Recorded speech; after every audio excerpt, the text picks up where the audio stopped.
Muy buenas tardes con todos, estamos ya la mayoría, así es que vamos a empezar como siempre. Qué bueno que estén aquí, qué bueno que todos eh, estén bien, espero, dentro de las circunstancias. Y bueno, tenemos que empezar el día de hoy con una novedad, con una noticia. Comentarles que en la facultad estamos tristes, estamos de luto porque el papá de una de las secretarias que trabaja en el decanato falleció con COVID justo hoy. Entonces, bueno, es algo que nos entristece a todos los que formamos la comunidad de la familia de sistemas. Quería comentarles a ustedes y sobre todo pedirles que eh, nos tomemos un minutito en este momento para hacer un silencio y un poco una petición, cada uno desde su creencia, religión o no religión, eh, por no solamente el papá de la señora Miriancita González, sino también por todas las personas que pues han fallecido por esta pandemia y también por la recuperación de aquellos que están contagiados y también porque quienes no han tenido familias o en sí mismo el contagio, pues que se mantengan así también. Entonces, les pido por favor que por un momentito pues nos quedemos quietos, con la espalda recta.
Toma una gran inhalación por la nariz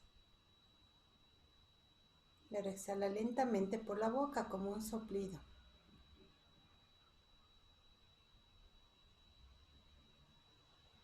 Si cerraste los ojos, pues ahora los puedes abrir. Muchas gracias por acompañar. Y bueno, tengo una segunda noticia. Tal vez ustedes ya todavía no han chequeado, pero en el calendario de feriados que tenemos en este semestre, el próximo lunes, que es 10 de agosto, es de día de feriado, por lo tanto, pues obviamente no vamos a tener clase, así es que de aquí, Dios mediante, nos veremos en 15 días, el 17 de agosto. Así es que la clase de hoy está planificada justamente para hacer la transición entre el primer bimestre, un poco evaluar cómo ha sido el primer bimestre, vamos a hacer también la revisión del examen y después en la segunda parte plantear lo que va a quedar como tareas para leer y una sola tarea que vamos a realizar en el foro del curso en estos 15 días que vienen. Cuando regresemos el 17, vamos a empezar ya con la etapa de laboratorios. Recuerden que en este segundo bimestre no hay proyecto, sino que trabajamos unos informes de laboratorio de algunas herramientas que vamos a aprender adicionales a las que ya aprendimos en el bimestre pasado con el tema del proyecto justamente. Entonces ese es el plan del día. Les pido primero y antes de olvidarme que me ayuden alzando su mano para poder tomar la asistencia. Gracias. Les espero un ratito más. Me falta Rafael. Me falta Patrick. Patrick, si estás por ahí, por favor, alza tu mano. Gracias. Ahora sí estamos todos. Denme un segundito para poder tomar la asistencia. Y estamos. Ok. Listo, muchas gracias. Entonces vamos a empezar. Les voy a compartir mi pantalla para empezar revisando lo que fue el examen, ¿no? Y solucionándolo juntos. Entonces, estén atentos porque lo que voy a hacer es volver a correr el examen como que lo estuviéramos dando entre todos y vamos justamente a ir resolviendo. Les voy a pedir ayuda a algunos de ustedes para resolver. Parece que mi sesión se fue. Ahí sí no tengo idea de qué pasó. Déjenme ver si abro otra vez. Entonces, estuve revisando las estadísticas del examen y bueno, primero, en cuanto a tiempos, la persona que más tiempo le tomó hacer el examen fue 43 minutos, que es menos de la hora que estaba planificado. Y luego, en cuanto a estadísticas, pues todos nosotros, todos los exámenes se ubicaron entre 8 y 12, que es en el cuartil alto dentro de las notas. Entonces, por lo tanto, asumo yo que el examen no tuvo mayores dificultades para la mayoría de ustedes. Sin embargo, sí me gustaría, y por eso vamos a hacer, recorrer el examen juntos e ir haciendo alguna aclaración, si es que es el caso, con respecto a las respuestas. Entonces, veamos si se deja. Bueno, aquí solo me van a dar las notas. En realidad quería volverlo a correr, pero no sé por qué no se deja. Bueno, vamos a hacerlo como preview, ni modo. Entonces, veamos. Ok, entonces aquí sí voy a irles pidiendo ayuda. Juan José Morales, por favor, si puedes leer la pregunta y darnos la respuesta. Claro, pregunta 1. La norma ISO 9001 usa el enfoque PDCA. La respuesta es verdadera. Así es, como sabemos, PDCA está debajo de muchas de las normas que existen de calidad, Plan du Checat, ¿no es cierto? Y es básico para hacer un trabajo ingenieril que empieza desde una planificación, y la A, que te permite la retroalimentación, pasando por el DU, que es ejecutar, que se hace en paralelo con el C, que es chequear. Y incluso vimos un gráfico en el cual vimos cómo las secciones de la norma ISO 9001 van ubicándose dentro del contexto de los 4 ciclos de PDCA. Entonces, en efecto, la respuesta aquí es verdadera. Si me ayudan, chicos, bajando las manos, excepto aquellos que quieran responder preguntas, pueden dejarse con las manos arriba. Ok, gracias. Vamos con Óscar Umatambo, por favor. Si puedes igual leernos la pregunta que está en pantalla y darnos la respuesta.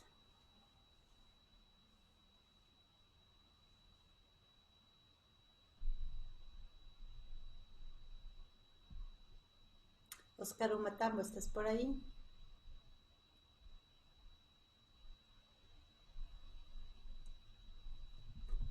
Perdón, Inge, estoy con un poquito de problemas aquí.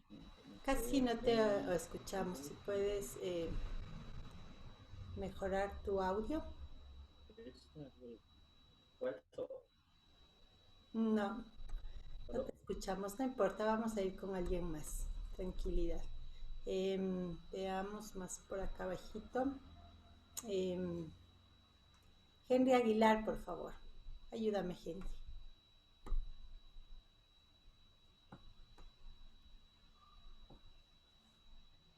¿Me escuchan?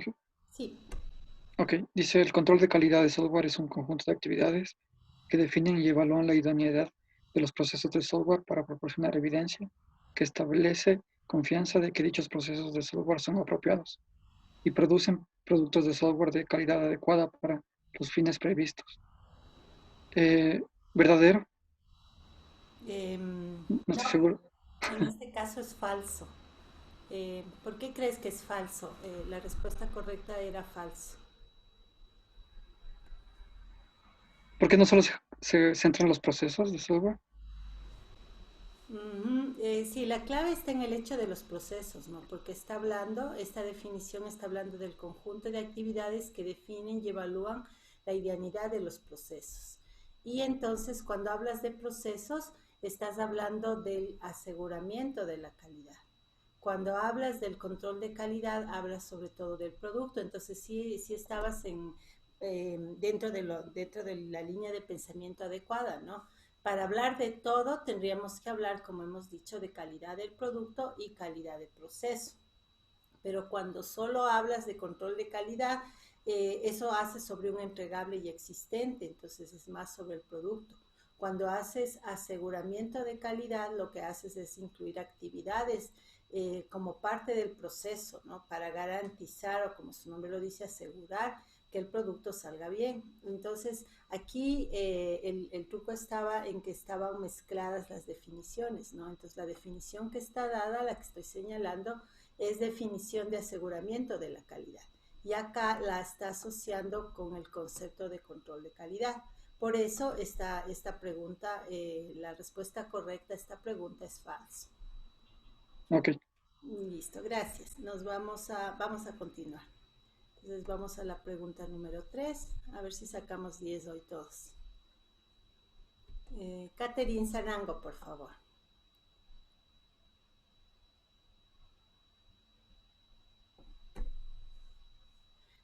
¿Sí me escucha? Sango, perdón, me equivoqué tu nombre.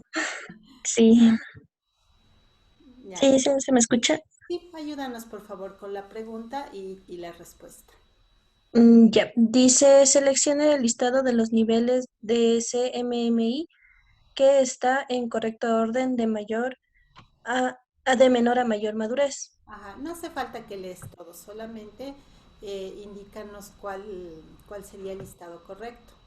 Ya, sería el de inicial, gestionado, definido cuantitativamente, eh, perdón, cuantitativamente gestionado y el optimizado. Es decir, la letra. La letra, uy, se me colgó. Ah, Se me cargó la pantalla. ya no hay problema, yo te ayudo. Sí, en efecto, esa es la respuesta. Aquí en mi pantalla tenemos como la letra B.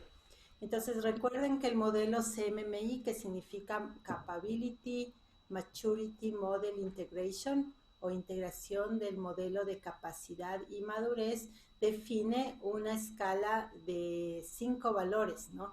Que van desde el 1, que es por omisión, hasta el 5 justamente, ¿no? Entonces el nivel número 1 se llama inicial. Todas las empresas por definición están en nivel inicial, se considera un nivel caótico o sin procesos. El nivel número 2, que es el siguiente, se llama gestionado y recibe su nombre del hecho de que en este nivel se considera que las empresas ya gestionan sus proyectos de desarrollo de software. Entonces ya tienen algo de planificación, ya tienen algo de métricas, entonces eso sería un nivel gestionado. Por ejemplo, yo me atrevería a decir que en los proyectos del primer bimestre, la mayoría de equipos estuvieron en el nivel gestionado, con una que otra excepción que las jefas me comentaron que podríamos decir que estaban en el nivel inicial, es decir, caótico, desorganizado, sin cumplir cronogramas, etcétera. Pero si hiciste un cronograma, te mantuviste con él, reportaste a la jefa, obtuviste los entregables conforme estaba planificado, eso es ya señales de un proceso gestionado. Ese es el nivel 2. El nivel 3 se llama definido porque aquí ya se considera que todos los procesos están bien definidos a nivel de la organización. Entonces, la diferencia entre el nivel 2 y el nivel 3 es que en la gestión, en el nivel 2 es a nivel de proyectos, mientras que en el siguiente nivel la definición es a nivel de la organización. Entonces, por ejemplo, si es que hay que hacer ingeniería de requerimientos, está definido un proceso, unos pasos a seguir y unos entregables a obtener para la ingeniería de requerimientos de todos los proyectos de la organización. Entonces ya no se puede dar el caso de que en el proyecto A se maneja de una manera, en el proyecto B de otra y así sucesivamente, porque no es una gestión a nivel de proyectos como en el nivel 2, es una gestión definida a nivel institucional, ese es el nivel 3. Entonces, recuerden ustedes que cuando vimos en Ecuador, había algunas organizaciones, me parece que eran 2 empresas que estaban a nivel 2 y otras 2 que estaban a nivel 3. Y entonces el siguiente nivel es el número 4, que se llama gestionado cuantitativamente, o como dice aquí, cuantitativamente gestionado, ¿no? La palabra cuantitativo viene del hecho de que todo está basado en métricas con valores cuantitativos. Hoy abrimos un nuevo capítulo. De hecho, este capítulo solo lo vamos a ver en estos 15 días, es decir, vamos a hablar hoy día de las generalidades y a ustedes les quedará de tarea pues ya la lectura y la realización del foro. Pero me adelanto diciéndoles que en este capítulo hablamos de métricas principalmente. Entonces las métricas obviamente tienen que ver como hemos trabajado en el proyecto y en el ejercicio que hicimos de mejoramiento de calidad de vida, tienen que ver con expresar resultados cuantitativos y en base a esos resultados poder decidir cuestiones de mejora. Entonces, en el nivel número 4 se entiende que toda la organización y sus proyectos se gestionan utilizando métricas cuantitativas. Entonces, ya no es solamente 2 o 3 métricas, como en el nivel gestionado que se hace a nivel de cada proyecto, sino que todos los procesos que se definieron en el nivel 3 ahora se gestionan a través de métricas. Entonces es un alto uso de métricas dentro de la organización. Ese es el nivel número 4. Y el nivel más alto, que es el nivel número 5, es el de la optimización. Entonces, una vez que la empresa ya tiene mediciones en todos los procesos, ahora sí puede hacer el asunto de analizar esas mediciones y en base de ese análisis tomar decisiones de optimizar. Entonces, la optimización es el mejoramiento continuo. Entonces, la empresa estará constantemente buscando dónde o cómo puede mejorar, guiándose a través de los resultados cuantitativos de las métricas que se pusieron en pie en el nivel 4. Por eso es que yo les decía que estos 2 niveles, el 4 y 5, van de la mano. Entonces es muy raro que una empresa que decide pasar de 3 se quede en el 4. Tal vez de paso, claro, estarás en el 4 un tiempo para subir al 5, pero siempre la meta final va a ser el 5. Entonces, de acuerdo a las estadísticas, las empresas que entran a hacer certificaciones MMI usualmente apuntan al 3, como es el caso ecuatoriano, y eventualmente hay un subconjunto más pequeño de organizaciones a nivel mundial que apuntan al 5. Sobre todo porque el 5 es un nivel requerido para ser proveedor de cierto tipo de industrias o de gobiernos. Entonces, por ejemplo, el Departamento de Defensa de Estados Unidos no acepta proveedores de software que no sean nivel 5. También algunos gobiernos también tienen definido dentro de sus políticas que las organizaciones que les proveen sean CMMI nivel 5. Entonces puede ser que por tu nicho de mercado como organización te convenga, te interese o necesites ser nivel 5.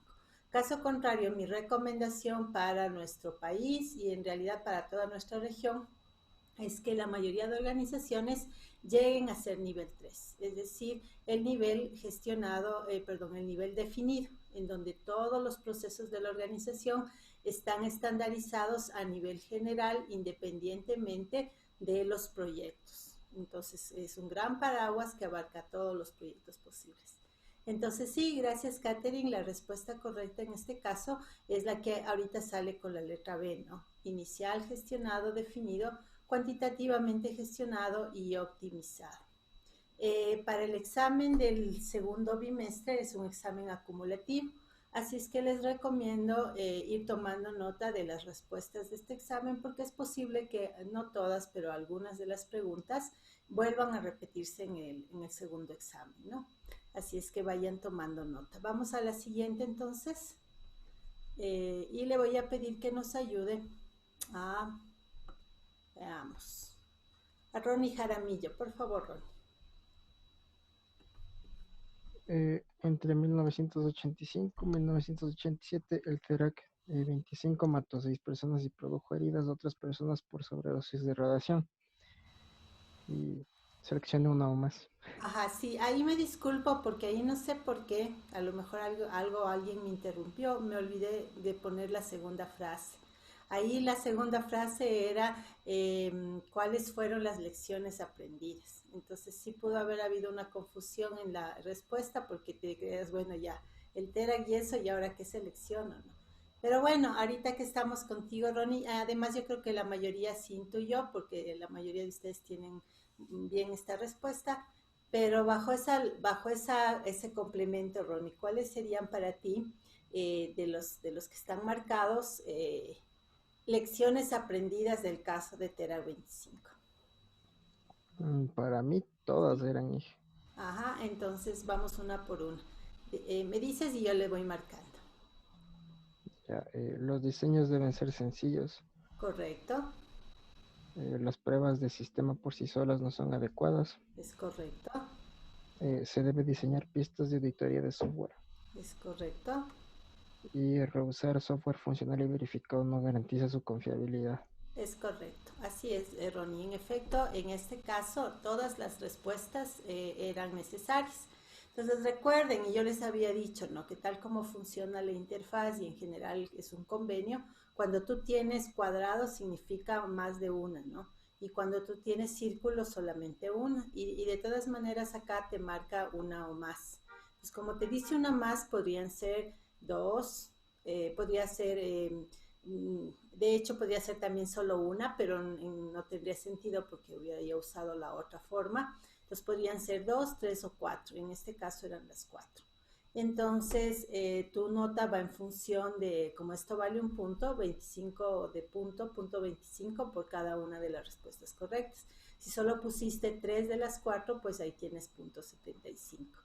Y si pusiste las 4, tienes el punto completo. Como yo les dije, todas las preguntas eran, en este caso, tenían el mismo valor. Gracias, Ronnie, estabas en lo correcto. Vamos a continuar con la pregunta número 5, que le vamos a pedir a Gaby Ramos, si es que estás por ahí, Gaby.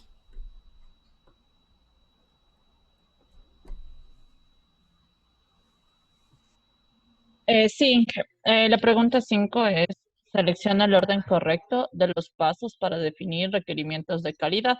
No los leas todos, solamente dinos cuál es el orden correcto. Esto mismo le iba a decir. Sí, Ya, es identificar los interesados, desarrollar el cuestionario, realizar las entrevistas, consolidar y priorizar resultados y obtener un consenso.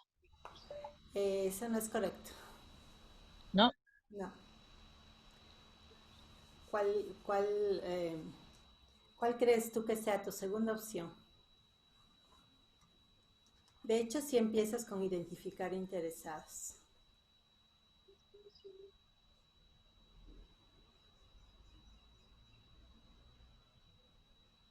¿Ideas?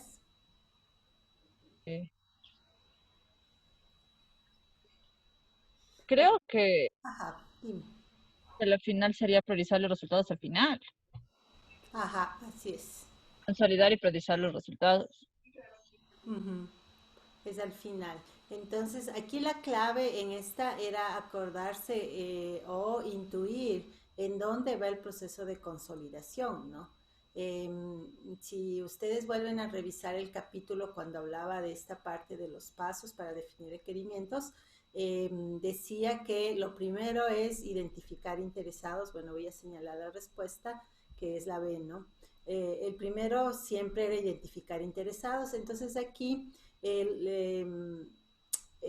que ir aplicando también técnicas para poder resolver de manera más rápida este tipo de cuestionarios de selección. Entonces, si tú te acuerdas que lo primero es identificar a quién vas a entrevistar, con quién vas a hablar, ya de plano descartas la C, ¿no? Porque esa no empieza con identificar. Entonces ya te quedan solamente 3 posibilidades. Luego, lo segundo, no puede ser realizar las entrevistas sin antes desarrollar el cuestionario, ¿no? Entonces sigues teniendo los 3, porque si te fijas, los 3 marcan ese orden: identificar interesados, desarrollar cuestionario y realizar entrevistas. Entonces hasta ahí no puedes descartar. Y luego sí ya viene el tema de qué viene primero, consolidar o obtener consensos. Ay, perdón, estoy mal, porque está de acá arriba la que tengo que señalar. Entonces, una vez que realizas las entrevistas, tienes que obtener los consensos, luego consolidar los resultados. No, ya me confundí yo también. Sí, profe, Gaby estaba al principio en lo correcto porque la figura 3.6 del libro nos dice que obtener el consenso es al final.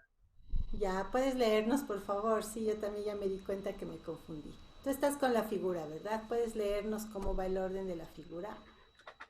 Sí, profe, en la figura primero está identificar al stakeholder o a los interesados. Correcto. Desarrollar el cuestionario. Correcto. Después se realizan las entrevistas, se consolida y prioriza resultados y se tiene un consenso. Al final es obtener consenso, que sería la respuesta D. ¿Qué fue lo que dijo Gaby en un principio? Perdón Gaby, lo siento. Es que claro, consolidar y priorizar es una sola actividad. Gracias por ayudarme, sí. Consolidar y priorizar es una sola actividad y en base de eso se hace la obtención de los consensos, ¿verdad? Sí, son 1, 2, 3, 4 y 5. Claro, eso era también porque aquí una está solo con 4. La B está con 1, 2, 3, 4. Entonces, como te acordarás, en el listado de temas decías los 5 pasos, ¿no? Entonces, también una manera de descartar rápidamente es que si sabes cuántos son aquellos que no corresponden al número de pasos, pues ya sabes que no va. Entonces, la respuesta quedaba entre la A y la D. Y nuevamente el tema estaba cuándo o dónde se obtiene el consenso. Y sí, 1000 perdones, Gaby, estabas en lo correcto.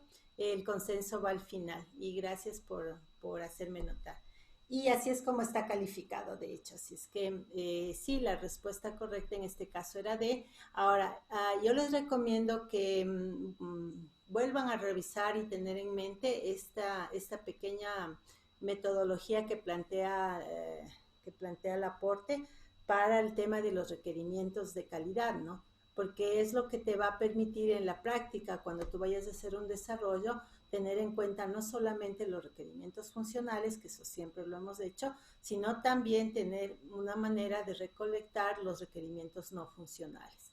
Como ven, parte también de entrevistar usuarios, pero con un cuestionario predefinido donde tú ya vas un poco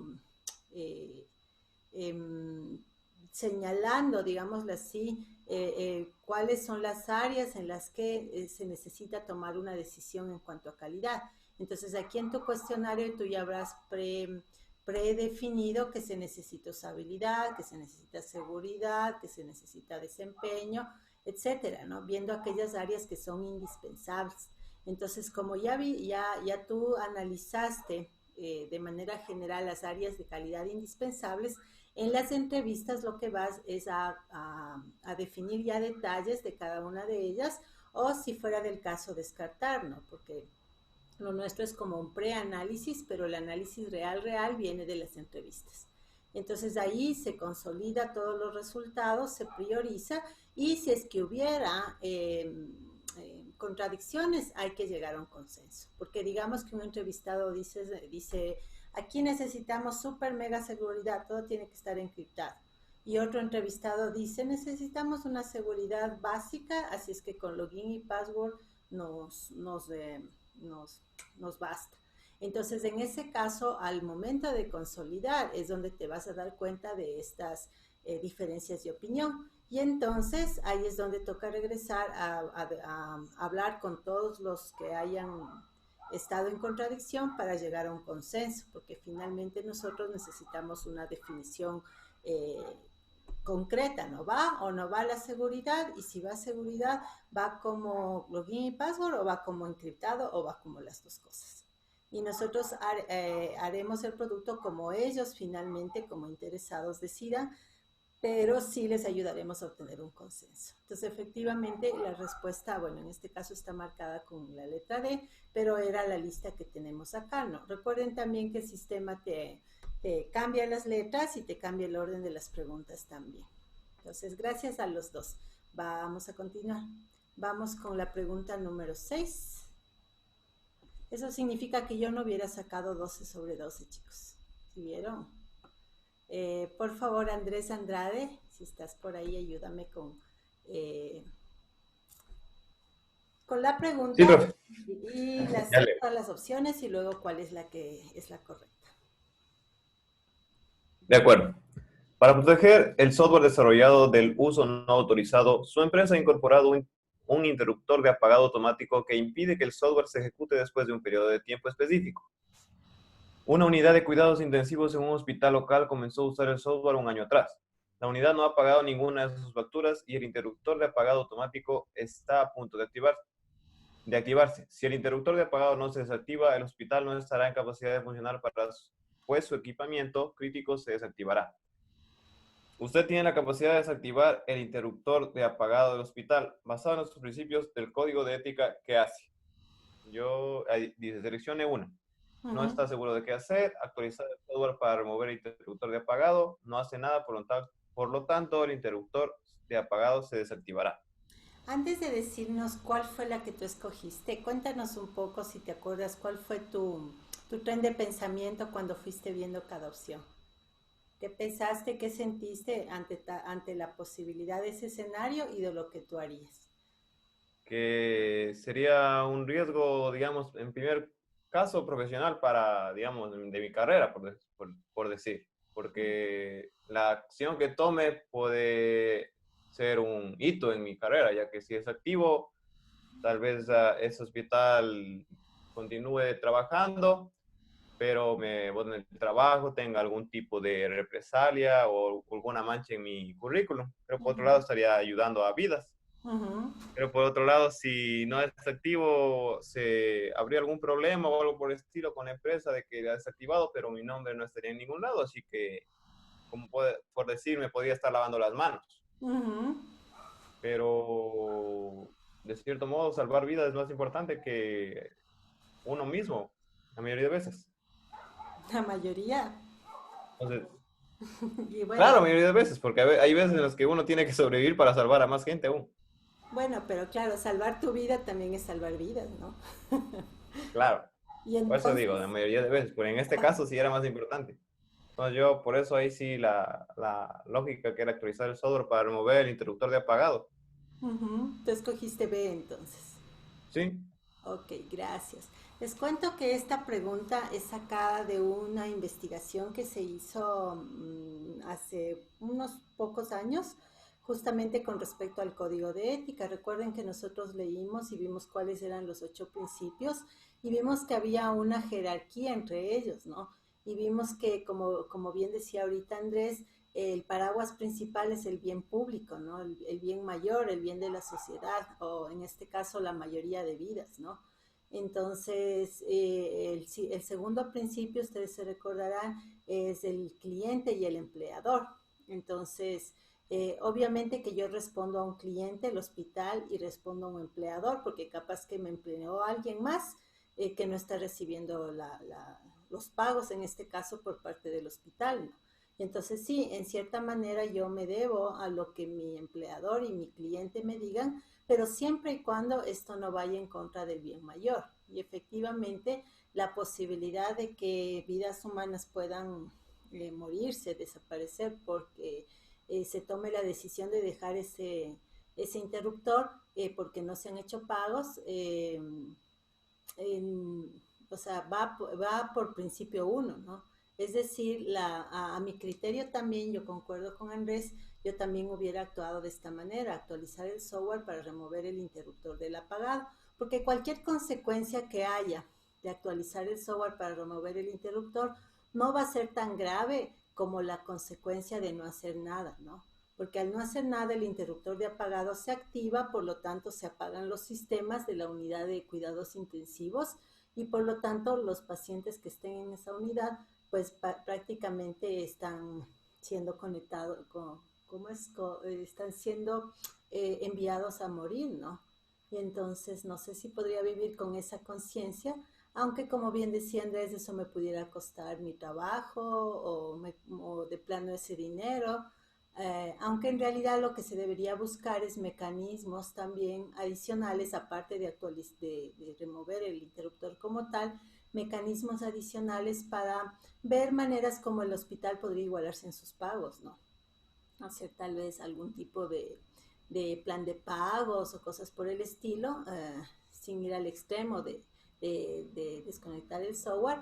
Y por otro lado, otra cosa bien importante es que en realidad quien sea que les vendió el software al hospital no debió haberlo instalado sino hasta tener al menos un avance de pagos, porque aquí hay una cosa bien extraña que dice que la unidad no ha pagado ninguna de las facturas. Entonces, les digo por experiencia personal, sobre todo acá en nuestro medio en Ecuador, no instales un producto a que entre en producción, a menos que hayas recibido por lo menos el primer adelanto. Porque luego ya con el software en producción, ya usufructando de lo que el software le ayuda a hacer, le va a ser más difícil al cliente querer pagártelo, ¿no? Es por eso que, por ejemplo, cuando tú vas a ir, digamos, a un concierto de música, ¿no?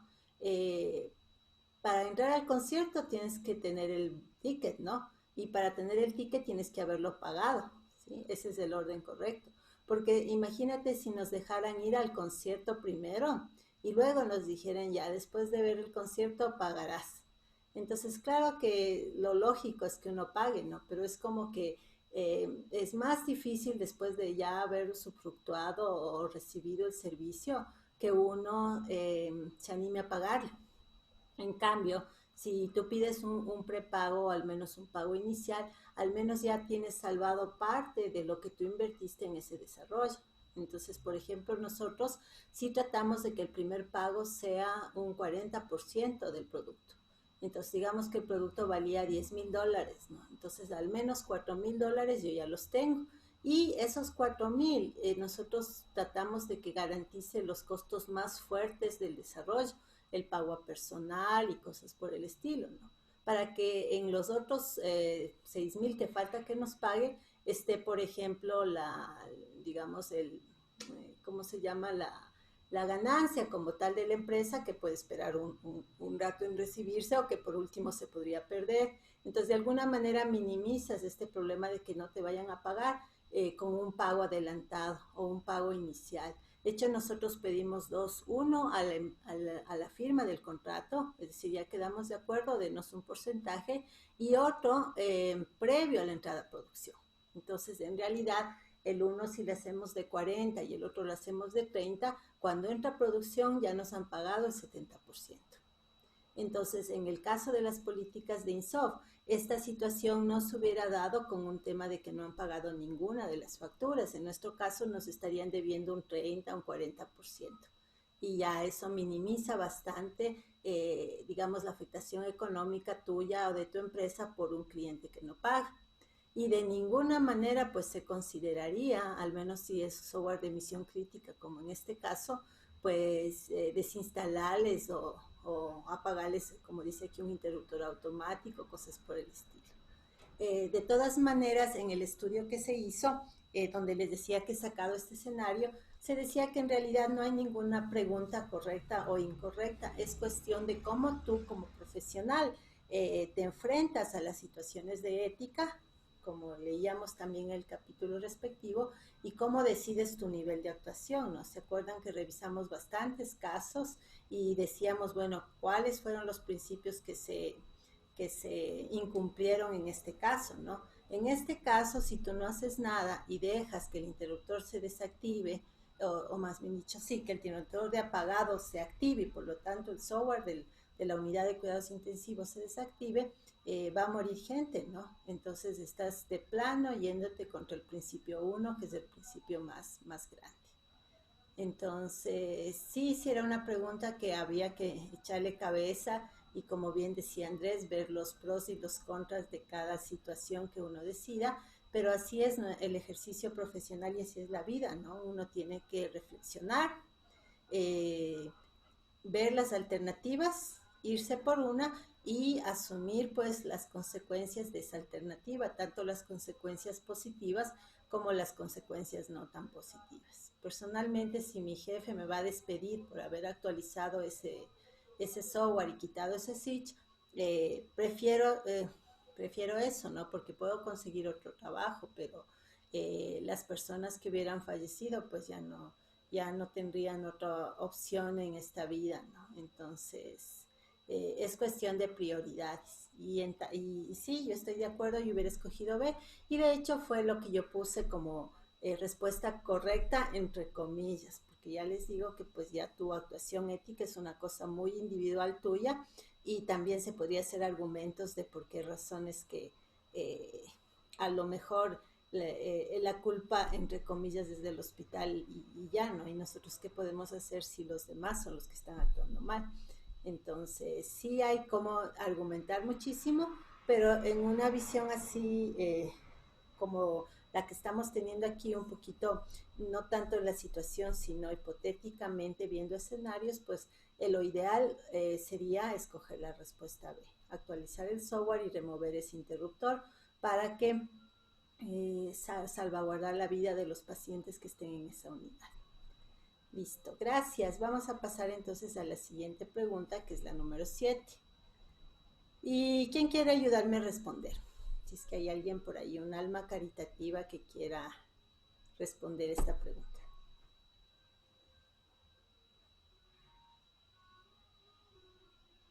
Anímese a alguien, por fin. Yo le ayudo con esa pregunta. Gracias, Micha. Bueno, el modelo de calidad era un conjunto de características y relaciones que proveen un marco de trabajo para especificar requerimientos de calidad y también para evaluar la calidad. Entonces eran dos respuestas correctas, que serían la B y la C. Ajá, porque ahí hay varias cosas, gracias, mija, en el modelo de calidad, ¿no? O sea, en todas dice conjunto definido, entonces todas estaban bien hasta ahí, ¿no? Modelo de calidad, conjunto definido de características, hasta ahí estaban bien, ¿no? Y de ahí vemos la siguiente, ¿no? Que era solo características, como en el caso A y D, o características y relaciones. Y como sabemos, es características y relaciones, eso hemos dicho varias veces, ¿no? No se trata solamente de las características aisladas, sino también las relaciones que hay entre ellas. Si yo quiero más seguridad, probablemente tendré que tener menos usabilidad o menos desempeño. Si yo quiero más confiabilidad, probablemente tendré que tener menos eficiencia. Entonces se relacionan, a veces apoyándose, a veces oponiéndose entre sí, ¿no? Entonces son características y relaciones. Entonces la respuesta quedaba entre B o C juntas o solamente una de las dos. Ahora, si tú te fijas más abajo, la diferencia es que la una habla de un marco de trabajo para evaluar calidad. Sabemos que es así porque para eso usamos en el proyecto. Y la otra habla de un marco de trabajo para especificar requerimientos de calidad. Sabemos que esto también es así porque tú puedes usar el modelo al inicio del proyecto para incorporar los requerimientos de calidad adicionales a los requerimientos de funcionalidad. Entonces, en definitiva, la respuesta correcta eran las dos, ¿no? En este caso, la letra B y la letra C. Entonces, recuerda que la definición completa es modelo de calidad, es un conjunto definido de características y relaciones entre ellas que provee un marco de trabajo para especificar requerimientos de calidad y para evaluar la calidad. Entonces, esa es la respuesta completa o la definición completa de modelo de calidad. Listo, muchas gracias. Vamos a seguir avanzando. Joel Villasís, por favor. Ahí te tocó una de estas bonitas.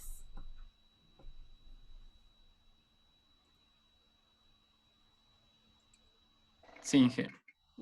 Léenos, por favor, el enunciado y yo ya te abro las respuestas. Ya. Empate los conceptos con sus descripciones correspondientes. Y los conceptos. Fallo. Fallo, error y defecto, ¿no? Entonces voy a abrirte fallo. La terminación de la habilidad de software para realizar una función requerida. Ok, en error, ¿qué le pondrías? Acción humana que produce un resultado incorrecto. Y defecto. Una imperfección en el software que puede provocar que diseño software no realice su función. Correcto, esa es la respuesta correcta. También hemos insistido muchísimo en esto de las definiciones. En el orden cronológico sería primero el error, ¿no? La acción humana que produce un resultado incorrecto, aunque también dijimos que podría ser también un evento causado por un robot, por otro software, por un equipamiento. Entonces, en realidad, los actores podrían ser varios, pero uno de ellos y el más usual ciertamente es el humano, ¿no? Entonces, un humano tiene una acción que produce un resultado incorrecto, es decir, comete un error. Como resultado de ese error, se inserta una imperfección en el software. Y ese viene a ser ese defecto del software, ¿no? Y esta imperfección, como dice aquí, puede provocar que dicho software no cumpla con su función. Por lo tanto, el fallo es que el software deje de tener la habilidad para realizar la función. Entonces, esas eran las tres respuestas acorde a lo que está en el libro del aporte también, ¿no? Muchas gracias. Entonces, vamos a la pregunta número 9. Ha sido parecida. Renato Burbano, por favor.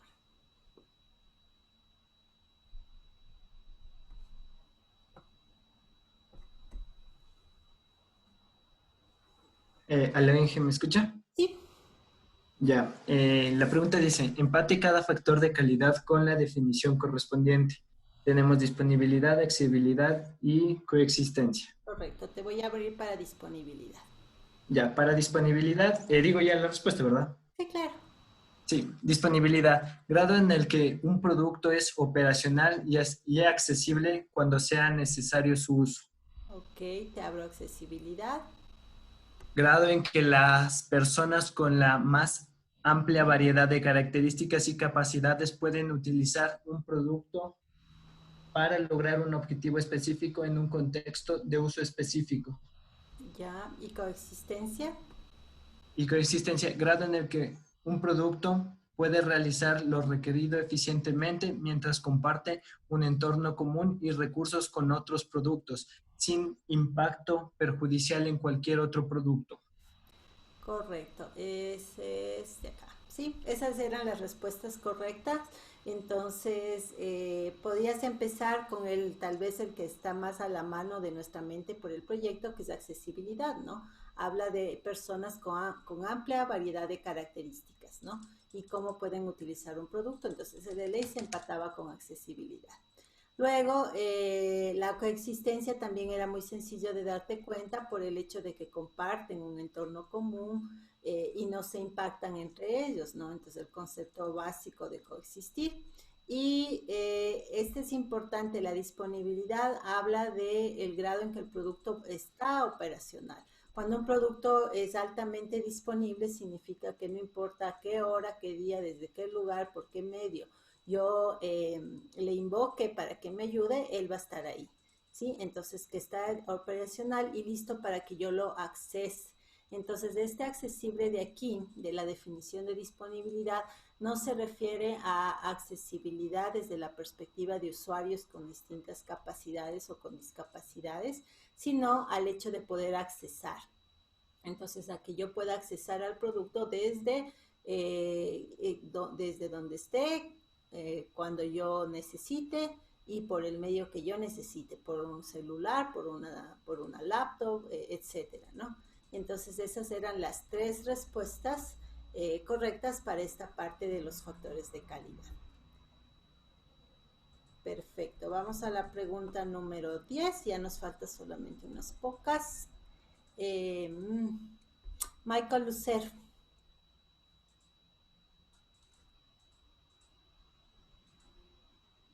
Sí, ¿se me escucha?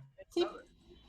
Ya, bueno, la pregunta 10 dice, seleccionar los factores de calidad que son indispensables para una aplicación móvil que indique en tiempo real a un conductor la ruta de manejo desde un punto de partida a un punto de destino. dentro del Distrito Metropolitano de Quito, que minimice pasar por sectores con personas contagiadas de COVID-19. Bueno, antes de que conteste, primero, ¿qué te parece la idea de este aplicativo? Me parecería que sería una buena opción para evitar que se propague más este virus, ya que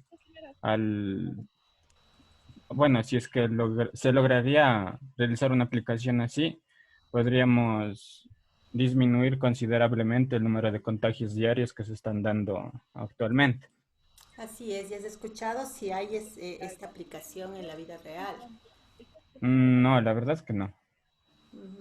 Bueno, comentarles que la idea, nuevamente, no es mía. Esta idea es una idea sacada de Panamá. En Panamá, Logic Studio Panamá, que es empresa hermana de INSOP, porque mi hermano que vive allá la maneja, de hecho, hicieron este aplicativo y lo tienen en funcionamiento, ¿no?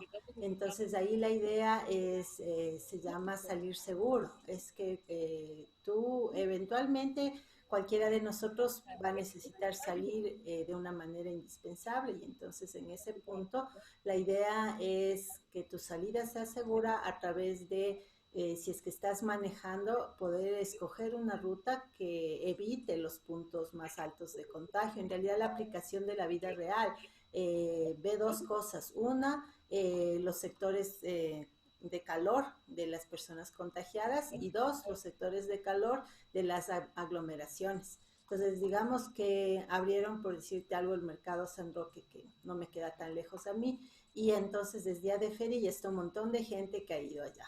Entonces, no sabemos pues si la gente que está ahí, porque es gente que es móvil, ¿no es cierto?, esté contagiada o no. Porque no tienes el dato, digamos, de tiempo real de dónde se mueve la persona contagiada, porque para eso necesitarías tenerle registrada a través de su celular, que eso es algo que sí hicieron en la China, ¿no? En la China a todos los contagiados les obligaron a tener una app en su celular que permitía rastrearle al gobierno, rastrearle a la persona. Obviamente asumiendo que la persona mantenga el celular junto a ella, ¿no? Y entonces ahí sí podrías rastrear la movilidad de las personas contagiadas como tal. Eso en Panamá no existe porque no hay esa facilidad de que todos los contagiados tengan en los celulares este app de seguimiento, digámoslo así, sino que lo que se tiene es estadísticas de dónde viven las personas reportadas, y se asume que las personas están en sus casas. Entonces, bajo eso es el mapa de calor de los contagiados.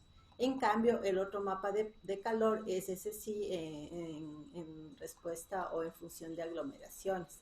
Entonces, los dos tipos de espacios, el aplicativo te evita y te dice, oye, ándate por esta otra ruta para que evites una aglomeración, o esta otra para que evites un barrio donde hay alto contagio. El tema es que para hacer esto necesitas primero, obviamente, georreferenciar. Esa es la parte, digamos, técnica del asunto. Pero lo segundo y más importante, necesitas la data. Entonces, en Panamá sí lograron ponerse de acuerdo hospitales, municipios, gobiernos, y en este caso la empresa de mi hermano, para que poder tener acceso a los datos y poder mantener la aplicación actualizada. Lamentablemente, acá en Ecuador todavía no se ha conseguido articular ese tipo de información. Como ustedes saben, hay mucha restricción con respecto a saber, por ejemplo, si en tu barrio hay contagiados y si hay cuántos son. No es que uno quiera saber los nombres ni nada por el estilo, pero sí poder tomar precauciones, ¿no? Si es que estás en un barrio donde habitan familias o personas que están en sus casas haciendo su recuperación, porque también la mayoría de personas no están realmente recuperándose en hospitales, están recuperándose en las casas, porque no hay cama tampoco para tanta gente en hospital, y segundo, algunas personas, muchas personas contagiadas realmente no requieren hospitalización, o hospitalizarse sería más riesgoso por las condiciones que hay en los hospitales que quedarse en casa. Entonces muchas personas están recuperándose y pasando sus periodos de contagio en su casa, ¿no? Entonces, como ven, esa es una aplicación real. Sería muy chévere, por ejemplo, si alguno de ustedes se anima a hacer su tesis de este pequeño desarrollo, ¿no? Lo haríamos, o sea, se haría con data con data inventada o con data histórica, porque Dios mediante ya cuando estés haciendo tu tesis, a lo mejor todo esto ya es historia y ya se podría tener data histórica y con esa data generar datos de prueba y demostrar cómo funcionaría un aplicativo como este. Pero bueno, si estuviéramos en la etapa de desarrollo, esta sería una de las cosas a resolver. ¿Cuáles dos factores de calidad son indispensables? Puse en mayúscula indispensable porque recuerden que el aporte habla de los indispensables, de los opcionales y de los no necesarios. Entonces yo solo quería que se marquen los que son realmente indispensables, los que de ley tienen que ir.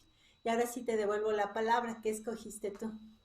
Bueno, aquí los factores de calidad que consideré más indispensables eran obviamente seguridad, portabilidad y confiabilidad. Ok, esos son los tres que tú pusiste. Ok, gracias. Sí, creo. Voy a abrir el micrófono a alguien más para ver otra opinión o si están de acuerdo. Jair, por favor. Claro, Inge. Yo puse seguridad, confiabilidad y facilidad de mantenimiento. Ya, en lugar de portabilidad, ¿no? Ajá, no le puse portabilidad. Eso me gusta más, gracias. Ahí me voy a quedar porque podemos tener muchas posibilidades de combinaciones, pero efectivamente yo concuerdo con los dos compañeros que una cosa básica era la confiabilidad, porque obviamente yo necesito como usuario poder confiar en lo que me está diciendo el aplicativo. ¿Qué tal si el aplicativo me dice, fresco, dale nomás por ahí no hay riesgo, no? Y resulta que como no es confiable, ahí había las dos cosas. Bueno, en el caso del que yo les planteé, solo eran las personas contagiadas que viven en el sector, pero si fuera Panamá, las contagiadas y la aglomeración. Entonces, encima más que hay personas contagiadas en ese sector, tú te quedas en un trancón, porque está también una aglomeración ahí por un accidente de tránsito, por decirte algo. Entonces, no, pues yo necesito que la aplicación sea sobre todo confiable. O sea, saber que si me dice que ahí no hay, es porque de verdad no hay peligro, ¿no? Entonces ese es uno que iba de ley. Voy a quitar seguridad un ratito, entre facilidad de mantenimiento y portabilidad, yo también me quedaría, igual que Jair, con la facilidad de mantenimiento. Porque a la final la portabilidad no es indispensable en el sentido de que acuérdate que la portabilidad significa que el producto pueda funcionar tal como está en varios entornos o dispositivos de hardware, ¿no? En este caso, como es móvil, podríamos pensar en un Android y un iPhone con iOS, ¿no? Entonces, la idea de la portabilidad sería que el mismo aplicativo yo lo pueda poner indistintamente en el uno o en el otro tipo de teléfono sistema operativo. En este caso, más bien yo lo resolvería sin portabilidad. Lo que yo hiciera es construir dos versiones del producto, ¿no? La versión que es lo que generalmente se hace, ¿no? Por eso tú vas al App Store o vas al Google Play, porque o te bajas la versión de iOS o te bajas la versión de Android. Porque así tú tengas los dos teléfonos, simplemente instalas dos versiones distintas del mismo producto. Entonces no es un solo producto portable en ambos lados, que también se puede hacer, pero es muy costoso y no queda tan bien. Por lo general en celulares lo que se hace es tener dos productos que hacen lo mismo, uno para el iOS y otro para Android. Entonces por eso es que en este caso portabilidad no va. Y en seguridad... en principio, habría que pensar qué es lo que define la seguridad, ¿no? O qué es lo que busca la seguridad. La seguridad busca proteger datos frente a ojos que no los deben ver o ni siquiera tocar. Busca autenticar gente para saber quién es el que está viendo los datos que les estamos dejando ver. En este caso, la aplicación no se va contra la privacidad de las personas porque no te va a decir, pues Juan Pérez, que vive en San Juan, está contagiado en su casa, que es en tal dirección. Entonces, el aplicativo no te da información personal que deba ser resguardada de alguien. Segundo, el aplicativo no te deja cambiar nada, solo te deja visualizar. Entonces, es un aplicativo eminentemente de consulta. Y tercero, realmente yo me puse a pensar, o sea, necesitarías un usuario y un password para consultar, Me parece que no, porque es una información de uso público, de utilidad pública. Entonces yo realmente no le pondría seguridades a este producto. En la parte al menos que está hablando aquí, que es la parte de consulta. Obviamente habrá otro módulo, ¿no? Que es el módulo de ingreso y actualización de datos, en donde sí tendrá que haber seguridades, porque no queremos que alguien entre a cambiar datos, a borrar cosas, a actualizar cosas, y por lo tanto, por esa brecha de seguridad se pierda la confiabilidad. Entonces, si lo ves de esa manera, o sea, más bien dicho, esa es la manera de ver, ¿no? Entender cuál es el concepto del criterio y entender cómo es, si ese concepto es o no aplicable o necesario en el ambiente que te da. Entonces, la respuesta correcta eran estas dos, la confiabilidad definitivo y la facilidad de mantenimiento. ¿Por qué? Porque acuérdate que viene el tema de los costos de operación. Durante la operación del producto, si el producto es difícil de mantener, va a subir de costos. Entonces, también otra opción era solamente D en realidad. Pero como te dice, seleccione una o más y están los cuadrados, entonces si fuera de seleccionar dos, la segunda a seleccionar entre las tres que quedaban era la B, facilidad de mantenimiento. Para mi concepto, todo producto tiene que ser fácil de mantener para que sea razonable sus costos de operación durante la etapa de vida útil. Entonces, yo le marqué para la calificación estas dos, confiabilidad y facilidad de mantenimiento. Sin embargo, sí pudiéramos argumentar que indispensable tal vez solo es confiabilidad como tal, aunque no me gustaría a mí que este producto salga sin que sea fácil de mantener. En todo caso, esa era la respuesta que estaba definida. Vamos a la pregunta número 11, por favor, si me ayuda Leslie. Aunque Leslie ya creo que me ayudó, pero bueno. Sí. Vamos otra vez. Una desventaja del modelo CMMI es que para cada proceso define qué tipo de entregables deben ser producidos, pero no cómo deben ser producidos. Es falso. ¿Por qué es falso? Más que una desventaja, ese es el concepto de lo que hace CMMI. Ajá. Entonces no me parece que eso es una desventaja del modelo, sino un concepto. Y es más, gracias, mija, estás en lo correcto. Y no solo que es un concepto o una propiedad del modelo, es de hecho una ventaja, ¿sí? Y voy a explicar por qué. Entonces, lo que dice la teoría es que el modelo CMMI para cada proceso define qué tipos de entregables deben ser producidos, pero no cómo. Entonces, esta es una propiedad del modelo, una definición del modelo, pero en realidad se convierte, si hablamos de ventajas o desventajas, en una ventaja. Porque al no decirte cómo debe ser producido, como te da la libertad, digámoslo así, de tú acoplar al modelo a cualquier proceso de desarrollo que tú utilices. Hablemos, por ejemplo, de requerimientos. El modelo CMMI dice que tú tienes que tener un entregable que permita identificar todos los requerimientos del producto. Entonces, eso es lo que te dice, que el tipo de entregable que debe ser producido. Pero no te dice que tiene que ser un documento de especificación basado en IEEE 830 o que tiene que ser un modelo de casos de uso con las especificaciones de cada caso de uso, como lo marca UML, o que tiene que ser una pila de producto, tal como define Sprint, Scrum, o que tiene que ser una historias de usuario, tal como define Sprint Programming. Entonces, ese sería el cómo. ¿Sí? Pero como hay tantas maneras, o que tiene que ser, por ejemplo, una especificación en lenguaje formal, entonces, como hay tantas maneras de especificar, lo que te dice es, mire, usted tiene que tener una especificación y usted decida cuál mismo, cómo mismo es, ya los detalles le dejo. Entonces, eso es una característica del modelo que en realidad es una ventaja. Por eso, estoy de acuerdo con Leslie, la respuesta de esta pregunta era falso. Y vamos a la última, porque eran 12, si no me equivoco. Chévere, está gordita. Vamos a ver quién nos ayuda. Rafael Vinuesa, por favor.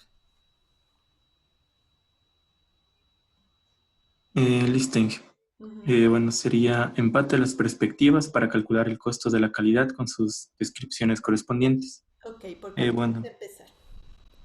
listo. El costo de falla externa. Ya. Las opciones sería yo creo que sería el costo incurrido por la empresa cuando el cliente descubre defectos. Ajá, porque ya es el cliente el que te está diciendo, ¿no? Y ese es uno de los costos más altos. Falla interna. Sería el costo resultante de anomalías antes de que el producto o servicio haya sido entregado al cliente. Entonces, todo lo que se descubre antes es interno. Costo de evaluación. Sería costo de verificar un producto o servicio durante los diferentes pasos del proceso de desarrollo. Ajá, entonces las actividades de aseguramiento de calidad tienen un costo, ¿no? Ese se llama costo de evaluación. Costo de prevención.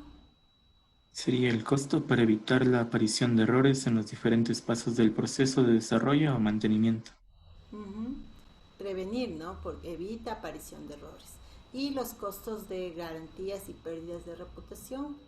Este serían los costos de perder clientes, costos de ejecución de garantías y daño a la imagen corporativa.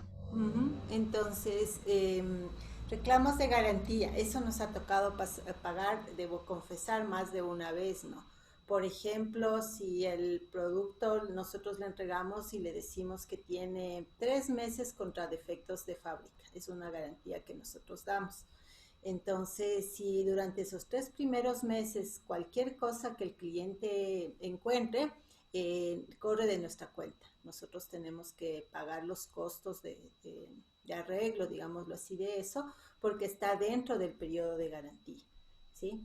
Y la pérdida de reputación es obviamente tu imagen en general en el mercado, ¿no? Y al tener un daño en tu imagen, seguramente vas a perder clientela.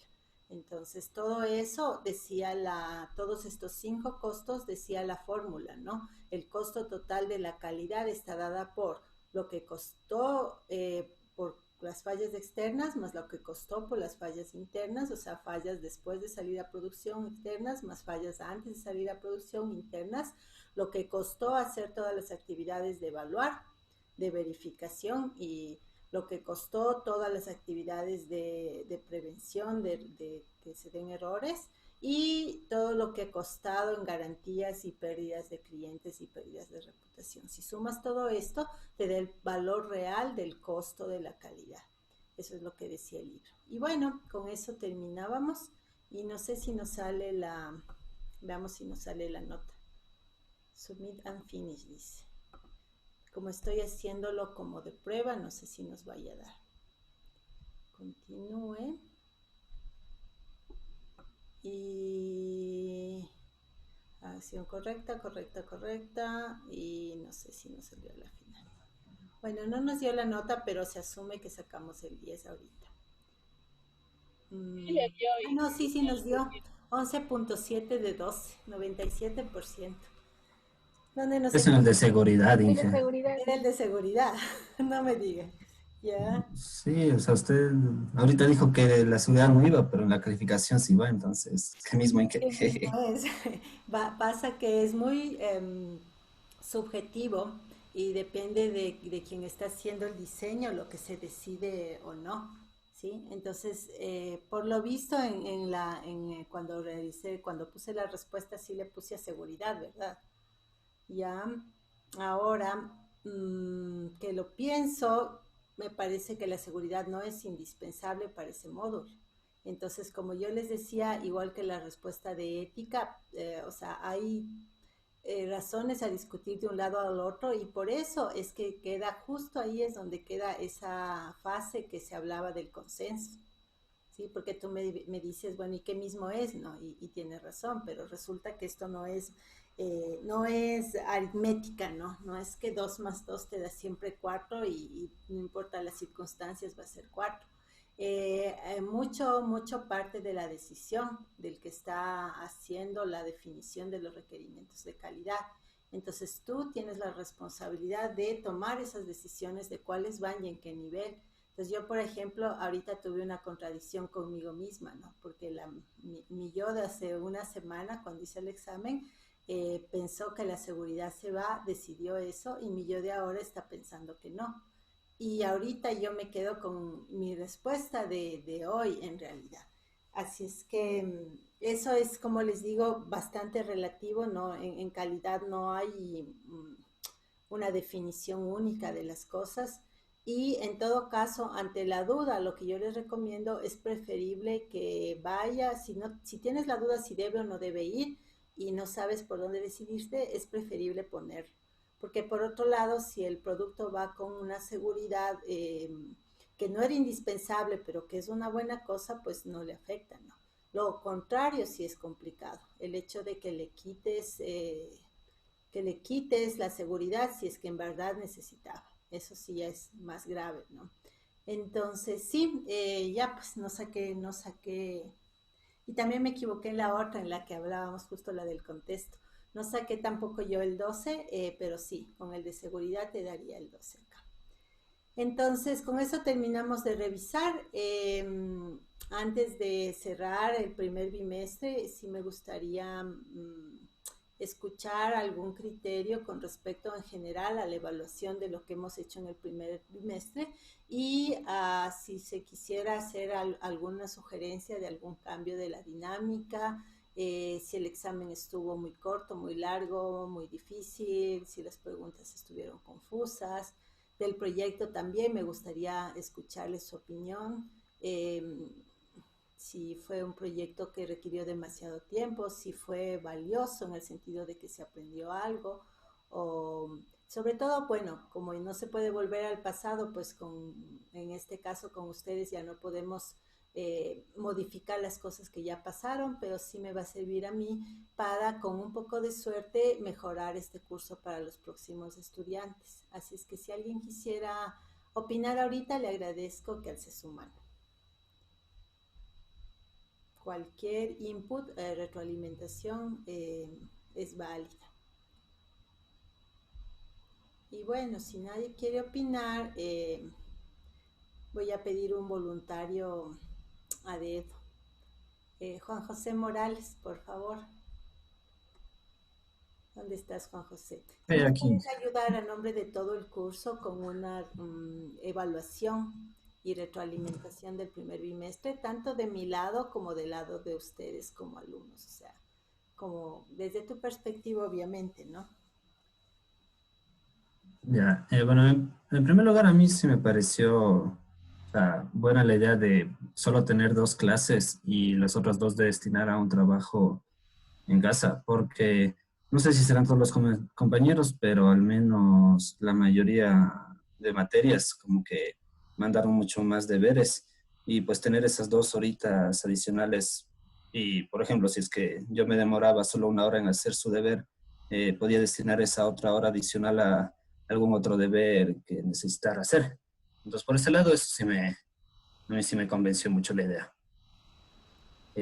Con respecto a las revisiones, pues agradecía que nos diera retroalimentación de los deberes, porque ha habido semestres en donde uno presenta deberes y el ingeniero solo se da cuenta de los errores el día antes de la presentación final. Entonces, eso también favorece bastante. Con respecto al proyecto, pues creo que sí fue buena idea haberlo visto desde el inicio. Ahora, cómo fue la manera en la que cada grupo se organizó, eso ya queda a criterio de cada quien. Pero, o sea, sí es buena idea ya definir todo desde un inicio para ir ganando tiempo, para no dejar todo acumulado al final. ¿Qué más le podría decir? El examen me pareció, o sea, no digamos ni tan fácil ni tan difícil, sino como que estuvo bien. O sea, en mi caso sí tuve algunas dudas de, chuta, esto va aquí, esto no va aquí, pero en general sí me pareció un examen, como bien dijo, de 1 hora máximo y con una dificultad, pues, decente. Yo creo que saqué 10 algo, entonces tampoco es ¿Y te dio chance de reflexionar los conceptos que te faltaría tal vez en tu caso personal fortalecer? O sea, de darte cuenta, este tema sí lo tengo claro, este tema más o menos, porque esa es también la idea de una evaluación, ¿no? No sé si en tu caso sí te permitió un poco poder discernir qué conceptos ya están bien claros y que otros todavía están un poco oscuros. Sabe que no le había visto de esa manera. Pero ahorita que te pregunto. Pero ahorita que me lo pone en la mesa, o sea, creería que sí, porque claro, o sea, uno tiene fallas en los temas en donde pues no sabe mucho del tema, entonces yo seguramente al ver la revisión puedo decir, seguramente en el modelo de calidad es donde más fallé, así que tal vez eso no lo tengo muy claro, pero no me había fijado hasta ahora que me lo dice. Claro, es que esa es un poco la idea, el concepto del examen, ¿no? O sea, está la parte práctica de que necesitamos llegar a una nota, a un punto, a una puntuación para cumplir con las reglas de promoción. Pero sobre todo, los exámenes tienen que ser un espacio de reflexión que nos permita a todos, ¿no? El profesor y a los alumnos darnos cuenta de dónde todavía necesitamos esforzarnos un poco más para que un concepto, una teoría, un tema esté ya superado, digámoslo así, desde la perspectiva de que tú lo hayas podido procesar y que ya lo puedas incorporar cuando te toque en tu ejercicio profesional. Y ahí está sobre todo el valor, ¿no? Más allá de que saques una nota excelente porque pues tuviste suerte, o más allá de que saques una pésima nota, lo importante es ya en el contexto de tu formación profesional que te vaya aportando, ¿no? Así es que te agradezco, Juan José, por la invitación. Y bueno, entonces, la última cosa que quiero preguntar, y le voy a preguntar a alguien más, o si alguien quiere decirme, es ¿cómo les pareció la cantidad y la variedad de actividades, ¿no? Si es que fueron razonables, si es que fueron demasiados, si es que fueron muy poco, o si estuvieron mal distribuidas, tal vez demasiados deberes y pocas preguntas en el examen, o tal vez demasiado puntaje en el proyecto, no lo sé. Quisiera que a alguno de ustedes me diera una opinión. Y si es que nadie quiere opinar, le voy a preguntar a Nicolás Arias.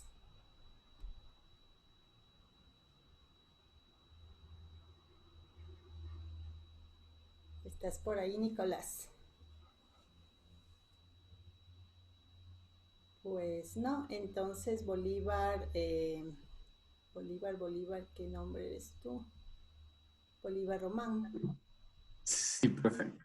Sí, en cuanto al tema de la distribución de las notas, ¿no? La cantidad y la calidad. Yo les digo porque les soy honesta, a mí sí me tomó muchísimas horas calificar y estuve repensando si es que a lo mejor la cantidad de trabajos fueron demasiados, ¿no? Recuerdo que la primera semana empezamos con 3 o 4 o algo así, y después pues traté de ir disminuyendo, pero aún así ya a mí se me hizo gran cantidad de trabajo y pues yo no podía dejar de leerles a todos ustedes, ya que todos ustedes se dieron el tiempo para escribirlos, ¿no?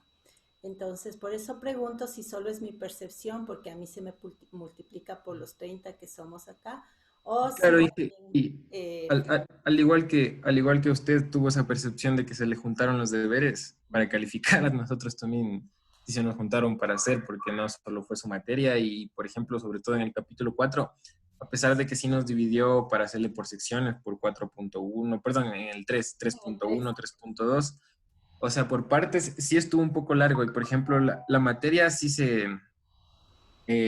estuvo bastante extensa para el examen, a pesar, por ejemplo, o sea, personalmente yo para el examen estudié todos mis deberes y todo lo que había hecho, porque yo, o sea, supe que los hice a conciencia y los respondí bien, y revisando su temario, pues dije, aquí está todo lo que nos va a tomar. Entonces, creo que los deberes sí estuvieron un poco largos. Tal vez, no sé si es que sea conveniente reducir un poco, o tal vez como que mandar a leer, pero evaluar eso de diferente forma, o como que se evalúe ese conocimiento, usted tenga una retroalimentación de ese conocimiento de diferente forma para que no sea tan pesado ni para ustedes ni para nosotros. Sí, vamos a ver cómo vamos organizándonos, ¿no? Pero sí, a mí sí se me acumuló full, a pesar de que también traté de revisar pausado, pero sí fue complicado. Pero bueno, en todo caso ya, como digo, ya lo hicimos como lo mejor que pudimos, y mi idea es que este segundo bimestre, Dios mediante, sea una experiencia más agradable o menos, digamos, conflictiva, si se quiere, si es que han habido conflictos, que el semestre pasado. Y que continuemos aprendiendo, ¿no? Porque lo importante es que ya que tenemos que estar en estas clases y tomar esta materia, pues que sea de provecho. Así es que con eso les quiero mostrar, y ahora sí, ya para ir cerrando por hoy, el nuevo capítulo que ya está abierto en el Aurea, que es el capítulo 4. Esta materia solamente tiene 5 capítulos y este capítulo, el que vamos a ver hoy en este periodo, es súper cortito. Entonces, usualmente está previsto para una semana, de hecho. Pero como nos viene el feriado y a mí me parece súper importante respetar también nuestros espacios de descanso, entonces va a durar 15 días el capítulo 4. Y de ahí ya solo nos quedará el capítulo 5, que es el capítulo de ingeniería de pruebas de software. Entonces sí, voy a experimentar, y digo experimentar con toda la honestidad, porque en esto todos estamos por primera vez viendo los modos, ¿no? Entonces voy a experimentar algunas variaciones para ver cómo nos va sentando en este segundo bimestre y si logramos ser más eficientes y efectivos. Entonces el capítulo se llama Métricas y mejoramiento del proceso de software. En este caso he variado un poquito, tomando en cuenta también que hay distintos gustos en cuanto a modos de aprendizaje, ¿no?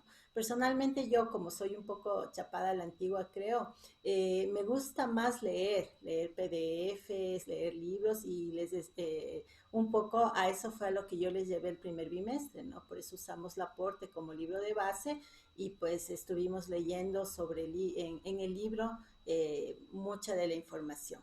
En este semestre vamos a variar un poquito, y en este capítulo no vamos a leer, vamos a ver videos. Entonces, hay un curso muy chévere que es hecho por la Universidad de Alberta en Canadá. Es un curso de los que están en Coursera, y de hecho, si a ustedes les gusta estos videos que vamos a ver en estos 15 días, como tenemos ahorita el convenio EPN Coursera, ustedes pueden tomar todo este curso y toda la especialización, de que este curso es parte de 4 cursos en realidad, que tienen que ver con Scrum y con lo que estamos viendo acá, que es temas de calidad. Entonces, ahorita están abiertos, son gratuitos, e incluso te puedes descargar el certificado, que usualmente también tiene un costo. Entonces, para que ustedes tengan una visión y vean si les gusta o no, vamos a ver videos, ¿no? Entonces, son 3 videos relativamente cortos, no creo que ninguno pasa de 15 minutos. Entonces, el primero habla de GQM, que es el método que se utiliza por lo general para el tema de selección de métricas para ingeniería de software. El segundo habla de las propiedades que deben tener unas buenas métricas, y el tercero habla de algunos ejemplos de métricas. Entonces les voy a abrir rápidamente. Logré descargarlo incluso con los, ¿cómo es esto? Con los subtítulos. Porque yo sé que obviamente, como son en inglés, hay más dificultad en escuchar que en leer, ¿no? Entonces, le puse acá los subtítulos para que tú lo puedes estudiar con subtítulos. Entonces, como ustedes ven, este mide 7 minutos, ¿no? Lo voy a cortar.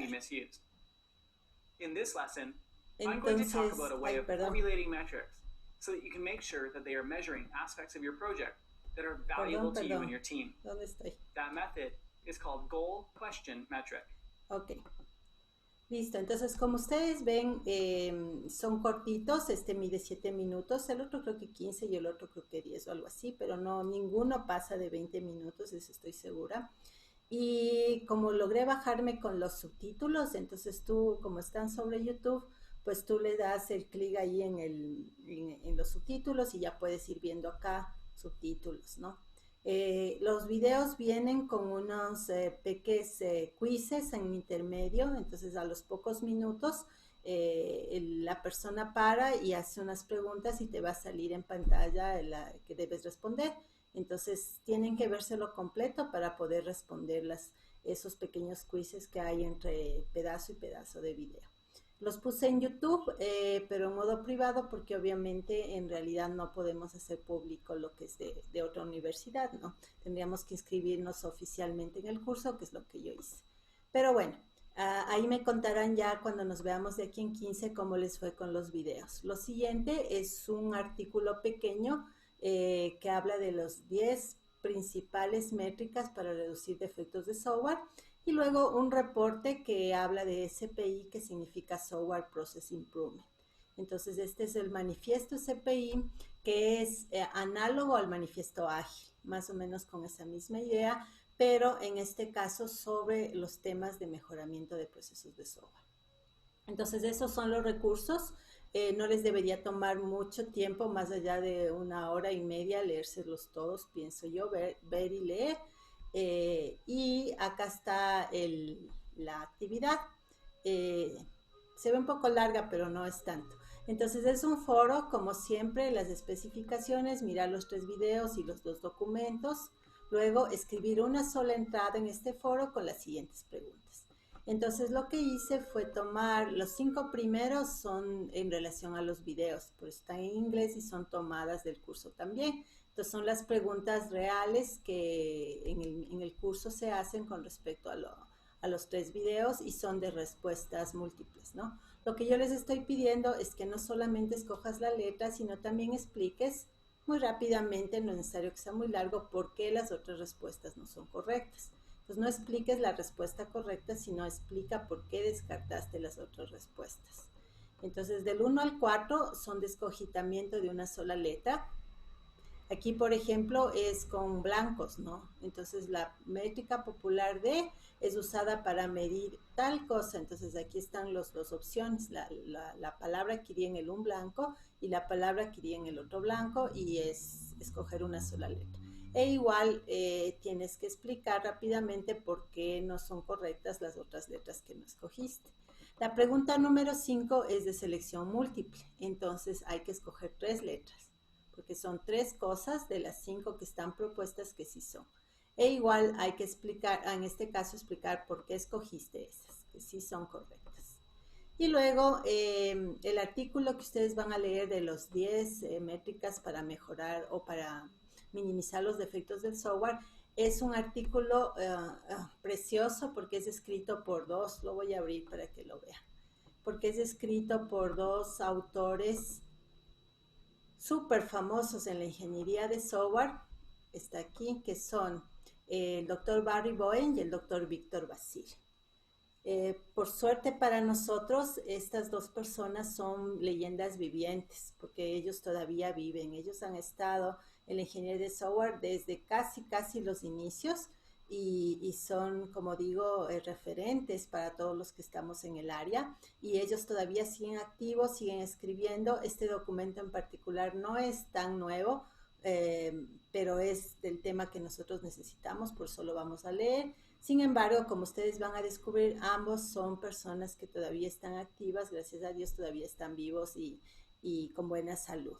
Entonces, les he pedido a ustedes, en la pregunta número 6 y 7, que hagan una pequeña investigación. Tampoco necesito que se gasten demasiado tiempo, pero sí lo suficiente para escribir una breve reseña de la vida, tanto de Barry como de Víctor, y sus principales contribuciones al avance del cuerpo de conocimientos de la ingeniería de software. Al decir principales, pues escoge las 2 que 3 cosas que más te impresionaron a ti, ¿no? De lo que Barry Boehm ha hecho en su vida profesional, y lo mismo de Víctor Basile. Entonces, es importante que nosotros también nos preocupemos por tener un poco de cultura en la parte de ingeniería informática y de sistemas en general. Entonces, claro, nuestro principal objetivo es ser muy competentes en la parte técnica, pero tu competencia técnica, si viene acompañado de un conocimiento cultural de la informática, de la historia, de los personajes, de un entendimiento de cómo ha ido evolucionando la industria a nivel global, regional y del país, eso te va a dar mucho más, digamos, presencia y competitividad. Entonces, háganse unas pequeñas investigaciones y llenan estas 2 preguntas. Y luego una pregunta con respecto al documento de la lista de los 10 métricas para reducir defectos, y otra preguntita con respecto, bueno, 2 con respecto a ese documento y una con respecto al manifiesto. Entonces, sí te va a tomar un ratín contestar este foro, les recomiendo hacerlo antes de ver los videos, les recomiendo leerse las preguntas en inglés para que cuando mires el video pues ya tengas en mente cuál es las temáticas puntuales que estás buscando responder, más allá de que todo el contenido es importante, pues es inteligente focalizarse en lo que necesitas, que es responder estas preguntas. Y eso básicamente. Entonces, yo he tratado de un poco estimar el tiempo en función de los 15 días que no nos vamos a ver. Porque como digo, pues de aquí Dios mediante, la semana que viene descansamos por feriado y nos vemos el día lunes 17. Con todo, cualquier cosa, pues como siempre nos podemos contactar por el WhatsApp. No sé si hay alguna pregunta o duda que ustedes tengan con respecto a los deberes o en general a la materia o lo que hemos visto hoy.